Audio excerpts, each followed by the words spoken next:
Welcome back to Watch the Booker Man and to what I suppose is the end of Paul Heyman's TNA and the beginning of Impact Wrestling 2012, because as you can see on the calendar there, it is Monday, week 1, January 2012, and if you've been following the series, you'll know that that means that TNA Wrestling is no more. Paul Heyman has stepped down from his position as the man in charge of the company, and in 2012, Impact Wrestling, the rebranding is born, and it's fitting that we have this news story on the front page. I think Jeff Jarrett, the founder of TNA, officially gone from the company. That's not something that I set up or even foresaw. I didn't know that was going to happen until a month ago when it said his contract was coming up. I think if it had happened at a different time, I might have extended him, but I just liked having this symbol, this emblematic moment of Jeff Jarrett, the founder of TNA, leaving the company and the new era, of course, beginning. Before I go into the changes to our company, I will just have a quick look through the end of year awards. We saw there John Cena, the wrestler of the year. We'll look through the Power 500 to see where our wrestlers came a little bit later.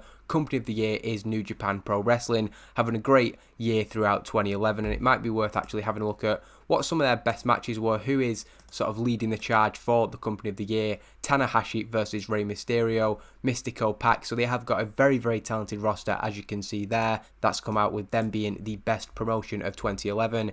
Team of the Year is Edge and Christian, so as is always the case, you get some alternative timeline. In this case, Edge never retired, reunited with Christian, and it's no surprise that they've had a solid year together. The match of the year goes to Dragon Gate, Spirit of Command 2011, where Kenta defeated Koji Kanemoto. I had hoped that our CM Punk versus Kurt Angle match would be able to top that. I'm assuming that got a 99 or 100 in that case because our match was a 98.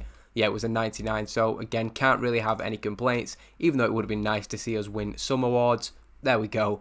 No Surrender 2011, a really great card. I'm sure some of you will remember, but I will just look up at it for those who don't. There it is, No Surrender. Kurt Angle defeated by CM Punk in that unsanctioned match. Bryan Danielson retaining the title against Samoa Joe. Motor City Machine Guns winning the Bound for Glory Tag Team Series. I remember saying this was a little bit of a different pay-per-view than we were used to because there were the semi-finals and only a couple of title matches on there. We also had that unsanctioned match. But I remember at the time thinking this was one of the more interesting pay-per-views we'd done. So while you'd hope maybe that Bound for Glory, or as I was kind of hoping, Final Resolution, the final battle would be the best show of the year, it's fair, and I'm certainly happy to see us win an award there. Young Wrestler goes to, better known as Trent Beretta. Didn't quite reach his potential in WWE, but we all know he went on to have a great career. Nonetheless, maybe in this timeline, he will become a star for the biggest promotion in the world. Koji Kanemoto, obviously, he had a great year, or a great match against Kenta earlier on in the year, so it's fair to see that he's doing very well. Melina Perez, who is on our shortlist, somebody I'd love to have in the company in the long term, but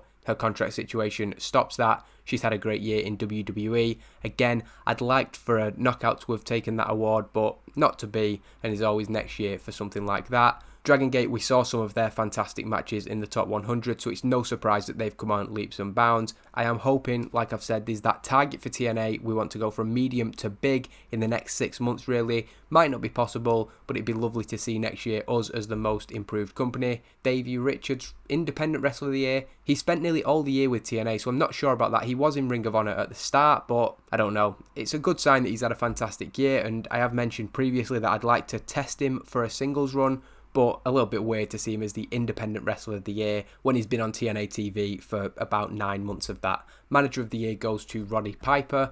Oh, he's doing some great work as a manager in Japan, apparently. Wasn't aware of that. Fair enough. The Announcer of the Year is Michael Cole. Roddy also doing great work in, so I'm assuming, is he a colour commentator in one, and maybe he's doing a bit of both in each, or one or the other. The Referee of the Year is our own Earl Hebner, the legendary referee, of course. But we'll now go into our office screen, where I've already changed things from TNA to Impact Wrestling. I didn't want you to have to sit through me changing everything and stuff like that. So you can see Impact Wrestling Genesis coming up soon, Impact Wrestling in 3 days, as well as our second show, which has been slightly renamed to Evolve Wrestling. Previously was TNA Evolve, of course. We have our championships, which we've retired the TNA and Ring of Honor World and Tag Team titles. Therefore, we now have the Evolve Wrestling Champion, Jay Lethal, the Impact Knockouts Champion, Tara, the Impact Knockouts Tag Team Champions, Double Kong, the first Impact World Champion, CM Punk, the first Impact World Tag Team Champions, the American Wolves, and the X Division Champion El Generico,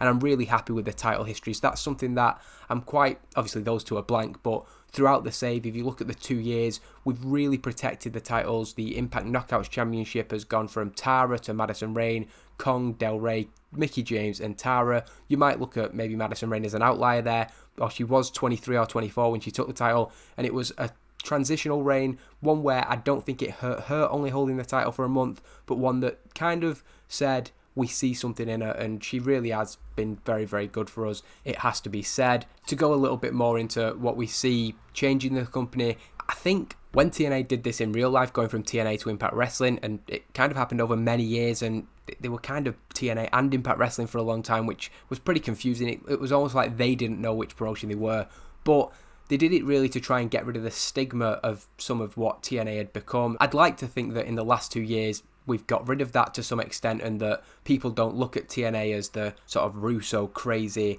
inconsistent promotion that it was. Everybody, I think a lot of people loved TNA because they saw there was potential in it. They wanted the alternative to deliver, but they always seem to hold themselves back in certain ways, whether it was an over-reliance on ex-WWE names or bad creative. Those were some of the common criticisms, but still there's that feeling that I get from seeing, whenever I watch a video on older TNA stuff, or when people have commented on these videos, there is a fondness for TNA, and I think a lot of people who maybe like myself were younger when TNA were coming up really do have a little bit of a connection to it, so hopefully that's not lost with a transition over to Impact Wrestling. But retrospectively, while I never thought of it at the time, TNA Wrestling is a little bit of a daft name, and maybe that did stop it from expanding. People flicking through a TV guide and seeing TNA Wrestling, they might not be expecting the product that we've tried to present over the last couple of years. So I thought Impact Wrestling, it's a straightforward, easy name, and of course the logos and stuff were already there, which really helps. I'm not that much of a fan of the Impact Wrestling titles, so I'm not sure what I'm going to do with the title images just yet. For the time being, I've left them as the TNA ones, but we look at our franchise players. Kurt Angle, not been on screen for a while, so perhaps you can ignore that, but CM Punk, AJ Styles, Jeff Hardy, and then there's a lot of guys, Chris Hero, Claudio Castagnoli, Tyler Black.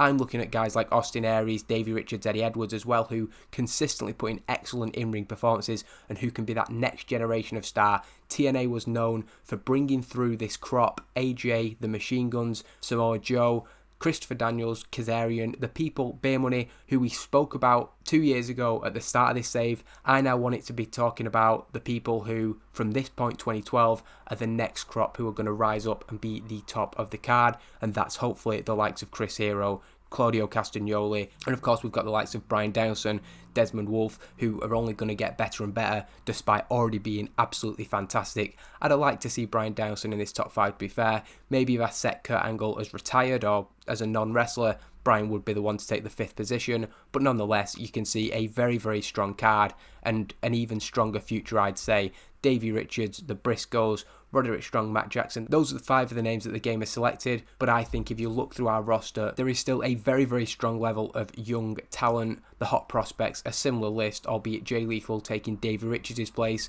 and Lethal's somebody who, with this heel turn and Maria by his side, I think has been good for him, and again, somebody who can prosper in the new Impact Wrestling. Talk the talk, again unsurprising, Punk at the top, Paul Heyman and Kurt Angle. Jeff Hardy, talk the talk probably isn't how I'd put it, but it's about the star quality, it's about the charisma, it's about the fact that he is great at connecting with the crowd, and nobody can deny that. Chris Hero, another one who, he's absolutely incredible, really. That's all we can say. He has absolutely everything. And what makes him a little bit more interesting to me in a way, you've got Tyler Black, of course, but he went on to become Seth Rollins and was a huge star, reached the pinnacle of the profession. Claudio Castagnoli, of course, went on to great things in WWE. Maybe never to that top level, but his AEW career, who knows what could happen. Chris Hero's kind of the one who got away. He was signed to NXT, but he never became that star on a mainstream wrestling company, and I'm hoping with him being in these top 5s, that's exactly what we can do, because I've spoke a lot about the unique style that Chris Hero and Claudio Castagnoli,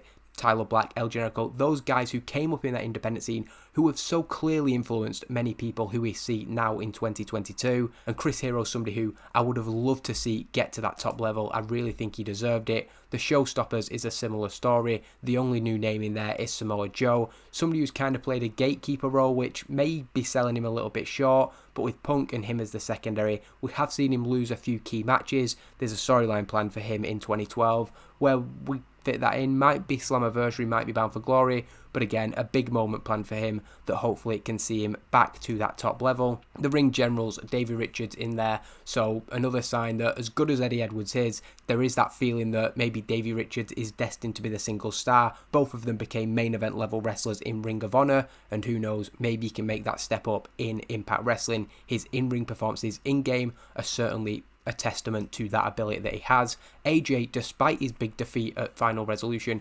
still a major star, still has an insane amount of momentum, as do those other names. Robert Roode's a little bit of a surprising one. I'd imagine it's while he's not been on screen too much, he probably does, he has a pretty good win-loss record, although only being in 23 matches over the course of the year, a little bit questionable. Who's not is Empty. I'm surprised about that because we do have some people in the red for momentum, but I'm certainly not going to complain about that. The game suggesting 4 new knockouts and Ultramantis Black. Don't think any of them are going to be people we rush out to sign, but ones to keep an eye on for sure. And I suppose that's it really for the company, the changes, things like that. I'm not sure if there's anything I've missed, but looking back on 2011, what a fantastic year it was. All those shows in the top 100 coming from the last, well, not all of them, but the vast majority of them coming from the last few months. Plenty of the matches as well. November, October, November, December, September, November, December last year, December 2011. So all over the place, we've seen that step up, and it's more about maintaining that for Impact Wrestling. I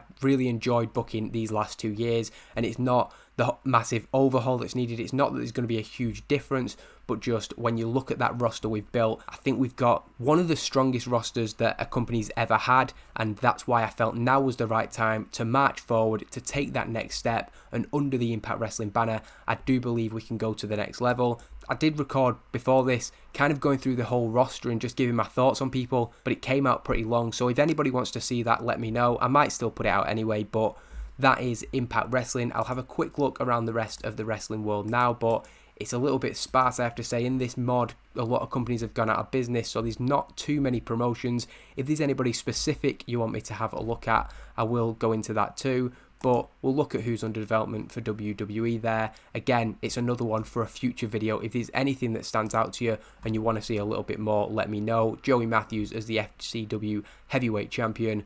Not sure about those two. Serena, still the queen of FCW. We'll look at also New Japan Pro Wrestling, clearly doing very, very well. A fantastic roster there, although not too many people, and yeah, they're in a lot of debt. I did notice by the shortness of the roster there, it made me think that they might have fired a few people, but definitely an interesting roster that they've built. Jerry the King Lawler, I'm wondering if, I wouldn't consider buying them out actually, to be fair, but they won't sell anyway. But it'd be really disappointing if they ended up going out of business.